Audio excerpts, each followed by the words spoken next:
இன்னைக்கு கரூர் தாவேகா கூட்டத்தில் 31 பேர் இது வரைக்கும், அதாவது இன்னைக்கு சனிக்கிழமை 27/9 இரவு 9:30 மணி வரைக்கும், இந்நேரத்தை வரைக்கும் ஒரு 31 பேர் மரணம் அடைஞ்சிருக்காங்க. இதில் நிறைய குழந்தைகளும் இருக்காங்கன்னு சொல்லி ரொம்ப செய்திகள்லாம் அதுக்கு வேதனையாக இருக்குது. இதுக்கான காரணம் என்னென்னா திட்டமிடலின்மை தான்.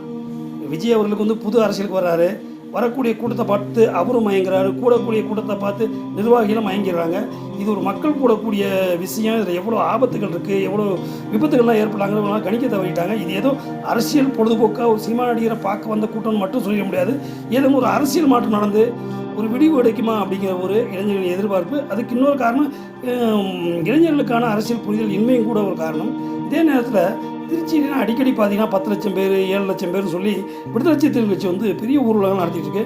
இதில் எல்லாம் எந்த விதமான ஒரு போக்குவரத்து தொல்லை கூட அமையாது. இதுக்கான காரணம் என்னென்னா ஒரு தொடர்ந்து வந்த அனுபவம், அதில் திட்டமிடல், ரெண்டாவது பொறுப்பான நிர்வாகிகள், வரக்கூடியவங்க பொறுப்பாக்குங்க. இதெல்லாம் விஜய் கொஞ்சம் கற்றுட்டா நல்லாயிருக்கும்.